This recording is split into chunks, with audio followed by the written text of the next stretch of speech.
نحمده ونصلي ونسلم على رسوله الكريم اما بعد فاعوذ بالله من الشیطان الرجیم بسم اللہ الرحمن الرحیم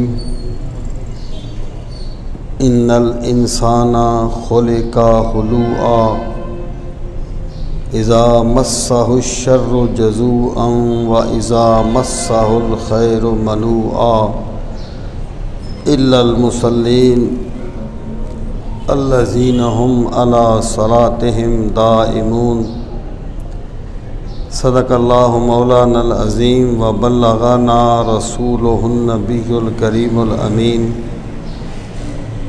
ونحن علی ذالک لمن الشاہدین والشاکرین والحمد للہ رب العالمین رب اشرح لی صدری ویسر لی امری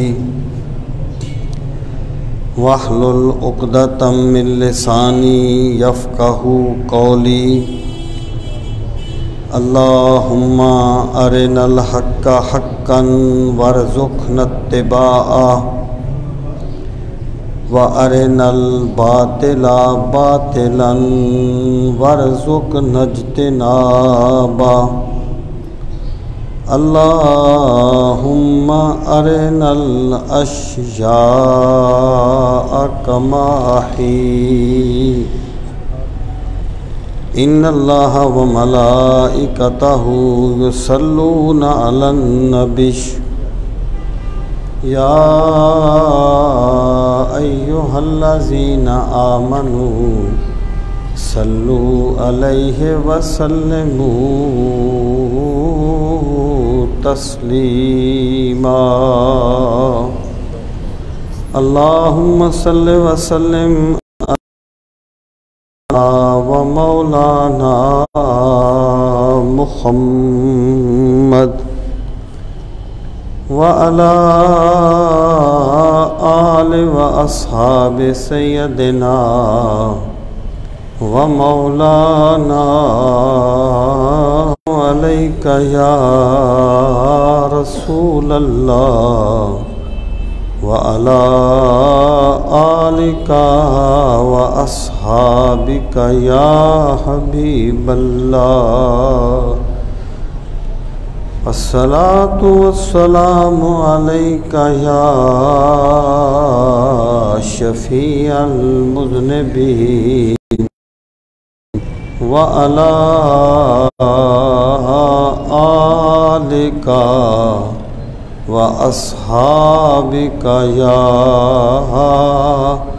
رحمۃ للعالمین۔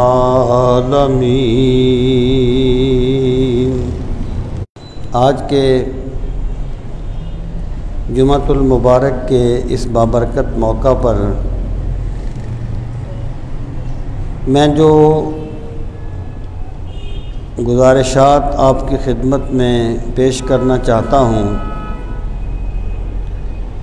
ان کا عنوان ہے کہ اقامت صلاۃ کیا ہے اور یہ کیسے ممکن ہے۔ سامعین محترم، میں نے قرآن کریم کی جو آیات طیبات آپ کے سامنے پڑھنے کی سعادت حاصل کی، ان میں اللہ رب العزت نے نماز کا ایک خاص فائدہ بیان فرمایا۔ اس موقع پر ہمیں یہ بات سمجھ لینی چاہیے کہ اسلام کا جو نظام عبادات ہے، اسلام کی جو عبادتیں ہیں، وہ صرف کوئی رسم نہیں ہے کہ آپ نے ان کو کہ بندے نے ان کو ادا کر دینا ہے، اور نہ ہی ان کا مقصود کسی تحریک کے اچھے ورکر تیار کرنا ہے۔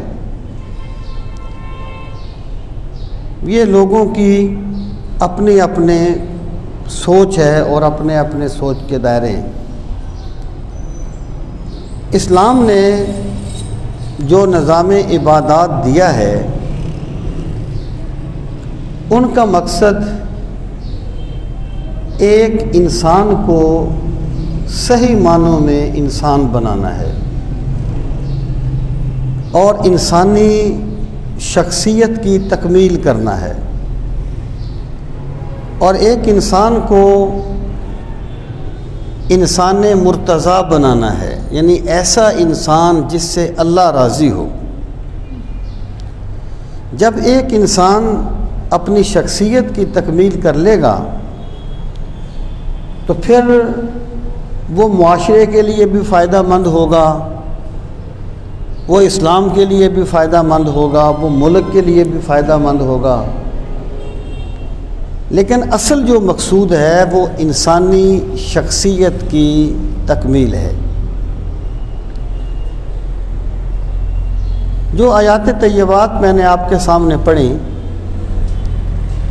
ان میں اللہ رب العزت نے ارشاد فرمایا ان الانسان خلق ہلوعا۔ دیکھیں اس کائنات میں اللہ تعالیٰ نے ایک ایسا سسٹم بنایا ہے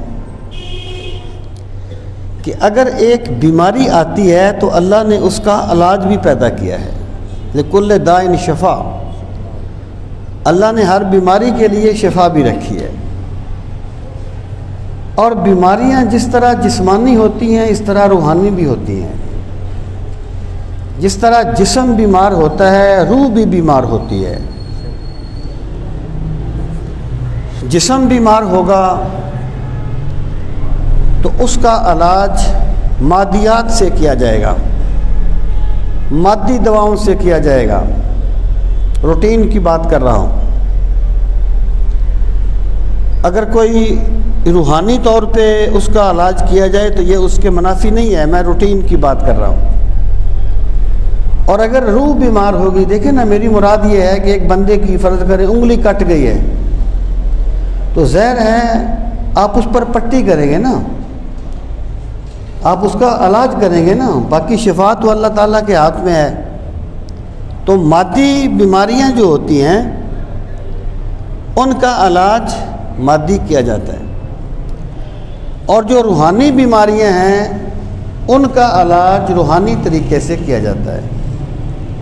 اللہ تعالیٰ نے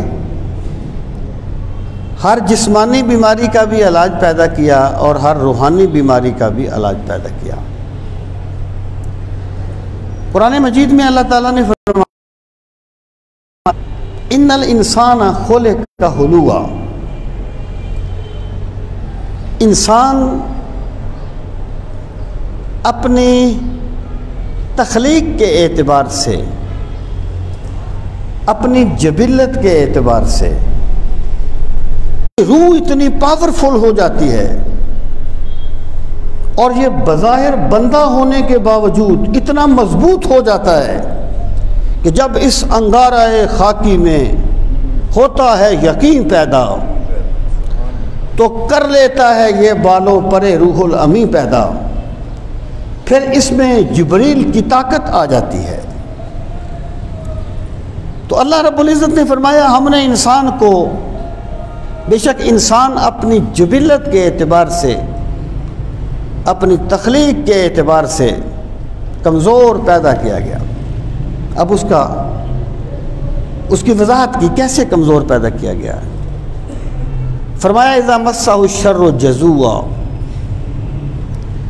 کہ جب اس پر کوئی مصیبت آ جائے، کوئی مشکل وقت آ جائے تو صبر نہیں کرتا، جزا فضا کرتا ہے۔ واضح رہے، یہ ہر انسان کی بات نہیں ہے، یہ انسانوں کا عمومی رویہ ہے۔ مقربین الہی مستثنیٰ ہیں، ان کی شان الگ ہوتی ہے، یہ عام انسانوں کی بات ہو رہی ہے۔ تو فرمایا اذا مسہ الشر جزوع، کہ جب اس پر کوئی مشکل وقت آئے تو وہ صبر نہیں کرتا، مصیبت کو خدا کی حکمت نہیں سمجھتا، اپنے لیے وبال جان بنا لیتا ہے، جزا فضا کرتا، لوگوں کے حقوق غصب کرنے کا سبب بنا لیتا ہے، اللہ تعالیٰ کی نعمتوں کا غلط استعمال کرتا ہے۔ یہ انسان کی کمزوری ہے۔ اذا مسہ الشر جزوعا واذا مسہ الخیر منوعا، کہ مصیبت آ جائے صبر نہیں کرتا، نعمت ملے جیسے قد افلح المؤمنون الذین هم فی صلاتهم خاشعون، یہاں پر بھی پہلے صلاۃ کا ذکر آیا جب مومنوں کی فلاح کا ذکر کیا، اور آخر میں جا کے پھر صلاۃ کا ذکر کیا ہے کہ انسانی شخصیت کی تکمیل میں بھی نماز کا ذکر آیا، وہاں اقامت کا مادہ استعمال ہوا، اقیم الصلاۃ، اقیم الصلاۃ، یقیمون الصلاۃ، عاجز آ گئے تھے۔ اب آ جائیے، یہ میرے ٹاپک کا پہلا سوال ہے کہ اقامت صلاۃ کیا ہے۔ تو جو پہلے میں نے گزارشات کی، نظام عبادات اور انسانی شخصیت کی تکمیل، ایک جملے میں اس کا جواب سمجھنا چاہیں کہ اقامت صلاۃ کیا ہے، تو ہم یہ کہیں گے کہ انسانی شخصیت کی جو تکمیل ہے وہ صرف نماز پڑھنے سے نہیں ہوتا، پڑھائی ہونا وہیں سے معلوم ہوتا ہے، اگرچہ اپنے وسیع تر تناظر میں یہ لفظ ویسے بھی استعمال ہو جائیں، ایگزیکٹ ان کا یہ مطلب ہے۔ اب ایک بندہ کہتا ہے یار میں نماز تو پڑھتا ہوں، وہ تکبر نہیں گیا، نماز کے باوجود حرام کھانے کی عادت نہیں گئی، تو بندے کو یقین کر لینا چاہیے کہ میری نمازیں رب کی۔ اس طرح لفظوں کے بھی خاندان ہوتے ہیں، اور لفظوں کی تہ میں جا کر اس کے مفہوم اجاگر ہوتے ہیں۔ یہ جو لفظ ہے اقامت، یہ نکلا تو قیام سے ہے، قاما یقوم و قیامن، کھڑا ہونا، اقامتن کسی کو کھڑا کرنا، اور یہ جو لفظ ہے یہ اقامت العود سے مشتق ہے۔ یہ آپ نے دیکھا ہوگا بانس ٹیڑھے ہوتے ہیں اور بانس کو وہ ایک خاص طریقے سے سیدھا کرتے ہیں۔ اب بھی سبق دیکھیں، جب تک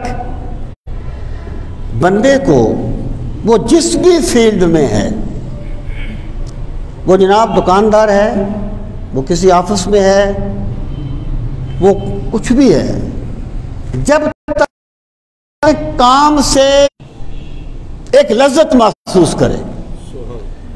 ایک مہمان آ گیا بندے کے پاس، اب اس کو دیکھ کر ہی بندے کے چہرے کا رنگ بدل گیا کہ یہ کیا مصیبت آ گئی، اب آ گیا ہے وہ،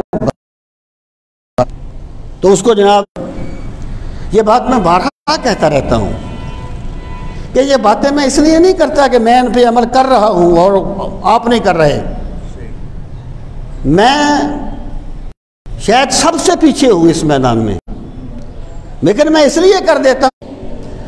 اگر میٹرک کرنے کے لیے 10 سال دھکے کھانے پڑتے ہیں تو اقامت صلاۃ کی نعمت پانے کے لیے بھی محنت کرنی ہوگی۔ اس کے لیے این ممکن ہے، تو یہ اصل میں کیفیات ہوتی ہیں۔ ہمارا پرابلم یہ ہے ہم کیفیات کو روٹین بنا دیتے ہیں۔ اگر نا مسئلے پہ اب ان کی قرات ویسی نہیں تھی جیسی ہونی چاہیے، جیسے ہم پنجابی قرہ حضرات کی تو خیر بات الگ ہے، میں اپنی بات کر رہا ہوں، جیسے ہم پڑھ جاتے ہیں عموماً اس طریقے سے وہ پڑھ رہے تھے۔ کوئی تلفظ جو تھا نا اگر آج حبیب اجمی کے پیچھے نماز پڑھ لیتے تمہیں وہ نعمت مل جاتی۔ یہ بات میں نے اس لیے کی ہے کہ اگر کوئی ظاہری آداب میں کوئی کمی رہ بھی جائے، اگر باطن مضبوط ہو نا تو ظاہر کور ہو جاتا ہے، لیکن ظاہر بھی ضروری ہے۔ شاہ ولی اللہ کہتے ہیں کہ انسان کے ظاہر اور باطن میں بڑا گہرا ربط ہوتا ہے۔ مجھے بتائیے، اگر ایک بندے کا جسم ہی پاک نہ ہو تو اس کے دل میں پاکیزہ خیالات آ سکتے ہیں؟ اگر ایک بندہ گندی جگہ پر کھڑا ہوا ہے، کیا اس کے دل میں پاک خیالات آ سکتے ہیں؟ اثر ہوتا ہے۔ اور یہ جو دل کا بدلنا ہے، اس میں زمان اور مکان کا بھی بڑا دخل ہوتا ہے۔ یعنی جو لوگ یہاں پہ کی نماز نہیں پڑھتے، وہ حرم میں جائیں تو خاطر رکھے، جب اس نے اپنی طرف سے پوری کوشش کی۔ پرابلم یہ ہے کہ بندے ختم ہو جاتا ہے کہ میں نے اس کے لیے کوشش کرنی ہے۔ بندہ صرف یہ اپنی کمی کو دیکھنے کی کوشش کرے، اور جس بندے کو اللہ اپنی کمی دیکھنے کی توفیق دے دے نا، وہ اللہ کا شکر عطا کر دی ہے۔ اگر اسے کہا جائے یہ ایڑیاں اور اگلا حصہ بالکل ملا لو، اسے تکلف کرنا پڑے گا۔ جب بندہ بغیر تکلف کے کھڑا ہوتا ہے، درمیان 4-5 انگلیوں کا فاصلہ ہوتا ہے، پنجابی میں مانگ لینا یار، کتابیں کھول لیتے ہیں لوگ، اونچی اونچی پڑھتے ہیں۔ اور بھائی وہ ممتاز مفتی نے کہا تھا کہ طواف کے درمیان کہا گیا نا کہ بیت اللہ کو نہیں دیکھنا، آپ نے تکلف نہ کرنا بہت مشکل کام ہے، لیکن بہرحال ایک چیز اپنی جگہ پر ہے نا۔ میں کہا کرتا ہوں کہ حق جو ہوتا ہے نا، حق یہ اپنے ماننے میں ماننے والوں کا محتاج نہیں ہوتا۔ ایک سیاستدان اپنے ووٹروں کا محتاج ہو سکتا ہے، کوئی بڑا بندہ اپنے حلقے کا محتاج ہو سکتا ہے، لیکن حق اپنے ماننے والوں کا محتاج نہیں ہے۔ اگر بالفرض ایک بھی حق کو ماننے والا نہ رہے، حق پھر بھی حق ہی رہے گا، حقیقت حقیقت ہی رہے گی۔ سامعین محترم، اب دیکھیں، پہلی چیز جو میں نے عرض کی، تکلف۔ کوئی بھی ایسا کام جو تکلف کر کے کیا جائے نماز میں غلط ہوگا، اصولی بات ہے۔ دوسری بات یہ، ہر ایسا کام جو سستی پر دلالت کرے نماز میں غلط ہوگا۔ ایک بندہ کھڑا جمائی لے رہا ہے، مطلب کیا ہے؟ سست ہے، اللہ کے سامنے کھڑا ہوا ہے اور سست ہے۔ ایک بندہ جو ہے وہ ایسے کھڑا ہوا ہے، ایک پاؤں ادھر جا رہا ہے، ایک ادھر جا رہا ہے، ایسے لٹکا ہوا ہے ایک ٹانگ پر، سست ہے۔ سجدے میں گیا ہے، اس کے بازو جو ہیں وہ پیٹ کے ساتھ لگے ہوئے ہیں، پیٹ گھٹنوں کے ساتھ لگا ہوا ہے۔ مرد کی بات ہے، عورت کے ساتھ لگے ہوتے ہیں، وہ الگ بات، لگے ہوئے ہیں، اس کا مطلب ہے سستی سے سجدہ کر رہا ہے۔ نماز میں تکلف بھی منع ہے اور سستی بھی منع ہے، بڑی اصولی بات ہے۔ ایک بندہ جو ہے وہ کھڑا ہوا ہے اور بار بار اپنی داڑھی میں ہاتھ مار رہا ہے، مطلب کچھ اور سوچ رہا ہے۔ کوئی ایسی چیز جو تکلف، سستی اور کاتے ہوئے نماز پڑھتا ہے اور کسی ادب کو ملحوظ خاطر نہیں رکھتا، اگرچہ حدیث پاک کے مطابق نماز اس کے منہ پہ مار دی جائے، لیکن پھر بھی وہ نماز نہ پڑھنے والے سے بہتر ہے۔ فائدے نہیں ملتے، فوائد نہیں ملتے۔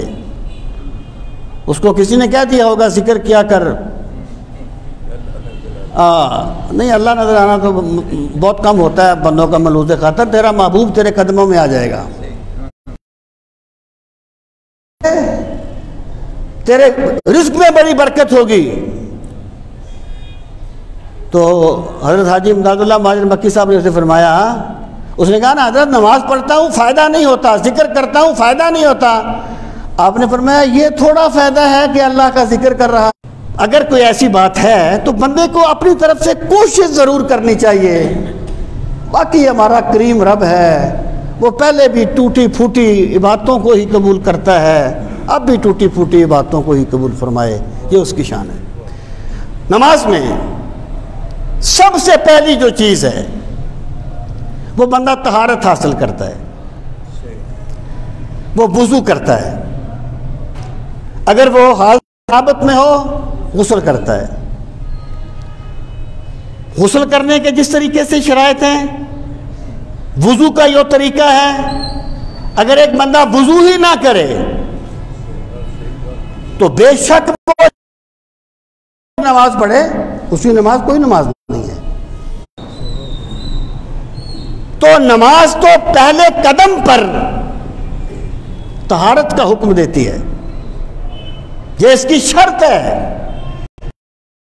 کہ ظاہر جسم کو پاک کرنے کی کوشش کرتا رہے، یا اس کا خیال کر کے اس کے تن بدن میں آگ لگ جائے، اس سے منع کیا گیا ہے. جب ایک بندہ احبانی، جس نے میری سنت سے محبت کی اس نے مجھ سے محبت کی. ومن احبانی فکان معی فی الجنہ، اور جو مجھ سے محبت کرے گا میں جنت میں اسے اپنے ساتھ لے کے جاؤں گا. جس دل میں قدورت ہوگی وہاں رب کی یاد کیسے آئے گی؟ تو نماز پہلے قدم پہ طہارت کی تلقین کرتی ہے. اپنی حد تک اپنے دل کو پاک رکھنے کی پوری کوشش کرو. سامعین محترم، سچ یہ ہے کہ مقابلے کی نفسیات میں جینے والا بندہ کبھی اطمینان قلب کی دولت نہیں پا سکتا. اطمینان قلب اس کو ملتا ہے جسے اللہ موت توفیق دیتا ہے. یہاں تو یہ دنیا ہی ظاہر کی ہے. اب جب بندہ تعویل قبلہ کی طرف منہ کر کے کھڑا ہوتا ہے تو اس کو چاہیے یہ اس کا ظاہر، یہ اس کا منہ تو قبلہ کی طرف کر لیا لیکن باطن جو ہے وہ کسی اور کی طرف ہی رہا، توجہ اور طرف رہی، قبلہ کی طرف ہو گیا. من دنیا کی ذات کی طرف مرکوز ہونی چاہیے کہ مالک تیرا بندہ تیری بارگاہ میں حاضر ہے. اور وہ جو قرآن مجید میں فرمایا گیا وَاذْكُرِ اسْمَ رَبِّكَ وَتَبَتَّلْ کو تحویل قبلہ کہا جائے گا. اور نماز ہے نا، نماز یہ اس کا فلسفہ جو قرآن کریم نے بیان کیا، اقم الصلاۃ لذکری. دیکھیں ہر عبادت جو ہے نا، روزہ سال میں ایک مرتبہ، اس کی وجہ کیا ہے؟ نماز کا مقصد ہے اقم الصلاۃ لذکری، میری نماز قائم کر میری یاد کے لیے. نماز تجھے بار بار یاد دلاتی ہے کہ تو رب کا بندہ ہے. جیسے تو نماز میں رب کا بندہ ہے ویسے دکان پر بھی رب کا بندہ ہے. اللہ کے سامنے حاضری، اس کو نماز کہا جاتا ہے. آپ جانتے ہیں جب نماز کا وقت آتا اذان کی آواز بلند ہوتی تو حضرت سیدہ عائشہ فرماتی ہیں رسول کریم صلی اللہ تعالی، ظاہر تو اذان کے الفاظ ہیں جو پڑھی جاتی ہے، بارش ہو آندھی ہو اذان وقت پہ ہوتی ہے. اور غزالی کہتے ہیں اس کا جو باطنی ادب ہے نا، اقامت صلاۃ، اس کا جو باطنی ادب ہے وہ یہ ہے کہ جب اذان کی آواز آئے تو بندہ یہ سمجھ لے کہ مجھے میرے رب نے بلا لیا ہے. وہ اذان کی آواز کو اللہ کا بلاوا سمجھے. کہتے ایک ایسا وقت گزرا جب لوگوں کے ایمان سلامت تھے. اگر ایک لوہار لوہا کوٹ رہا ہوتا، اس نے ہتھوڑا اٹھایا ہوتا لوہے پر مارنے کے لیے، آواز آتی اکبر، تو وہ لوہے پہ مارتا نہیں تھا، وہ اسے زمین پہ رکھ دیتا تھا، کہتا تھا مجھے میرے رب نے یاد فرما لیا ہے. سنی نہ مصر و فلسطین میں وہ اذان میں نے دیا تھا جس نے پہاڑوں کو ریشۂ سیماب. لیکن وہ مقصود نہیں ہے، وہ بتبع ہے. جس بندے نے اذان کو اور تحویل قبلہ کو اس طرح کیا کہ اس پر اللہ کی یاد طاری ہو گئی، تو اس نے گویا ظاہری اور باطنی آداب کو ادا کیا ہے. یہ بالکل ابھی میں ابتدا میں ہوں، انشاءاللہ میں اگلے جمعے پر پھر عرض کروں گا. اللہ تعالی ہم سب کو دین کا فہم صحیح نصیب فرمائے. وما علینا الا البلاغ المبین. جن حضرات نے سنتیں